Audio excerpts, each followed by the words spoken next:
Hey guys, in this video I want to talk about how to know if you are intensity or volume sensitive with basically what you respond best to with powerlifting versus what you don't respond best to in terms of loading zones.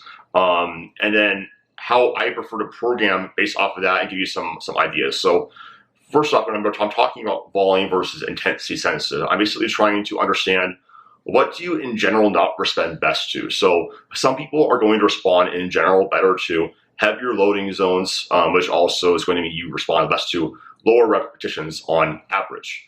Other people are going to respond better to higher reps. Now I would classify, as far as lower reps for powerlifting, let's say about, 1 to 3 reps. And then, basically the 4 to, I would say about 8 reps going to be about what's going to be more so that volume rep range. I don't really tend to program above 8 reps for powerlifting. I think it's just kind of too non-specific. I, just program in a bodybuilding movement. But essentially, how do you know whether or not you're volume or intensity sensitive? Now, the main thing you're going to have to do is have experience with different things. So trying out different things. So really what I go off of is I go off how well do you, how good do you feel? How do you feel like you are recovering? How is your progress objectively on a week-to-week basis?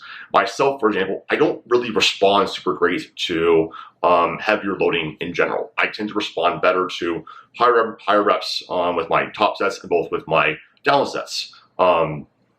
Whereas I know that somebody like John Hack, for example, responds incredibly well to very heavy loading and goes, it very much stays in that lower rep range, and he just makes consistent progress.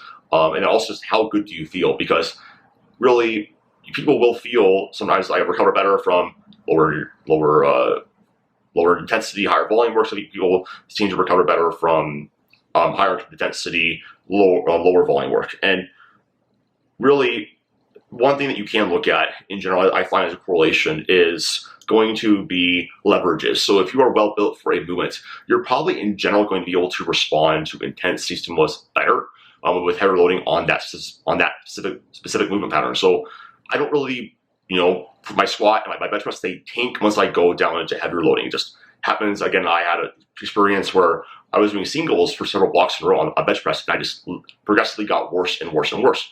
And then I add in doing more volume work, and just immediately just kaboom. Same thing with my squat. Whereas my deadlifts, I'm a little bit more well built for it. I can tend to stay down in that higher intensity, lower volume zone and really train there well. Again, I still do respond a little better to volume in general, but again, that's really how you would know, or maybe the main thing that you can basically say, okay, maybe I might, respond better to the intensity, or maybe I need more volume work. But in general, how this might impact programming, how you train, this is how I typically tend to do it. So if I know that somebody is intensity sensitive, as far as periodization over a macro cycle, so in general, over a training macro cycle, that's going to be about 3 blocks for me. I like doing that. So if an athlete does not have a meet coming up, I'm generally going to go, 5-4-3 for their top set periodization. And I don't really like to fuck with the down sets that much. So, somebody who might be a little bit more respond better to volume, I'm going to have them in the 6 to 8 rep range for their down sets, and probably keep about the same for the entire macro cycle, only periodizing the top sets downwards. In contrast, somebody responds well to intensity, I'm typically going to have most of their loading going to be in the top set's going to be 3-2-1 across that macro cycle, then keep their down sets within that 4 to 6 rep range. Again, I don't change that.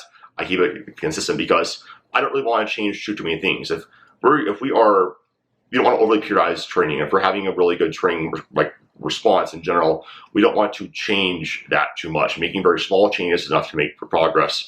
And really, we're just trying to get that average intensity slightly higher, but not so much higher that, what you're responding well to, or maybe got that momentum early on in training, ceases to happen.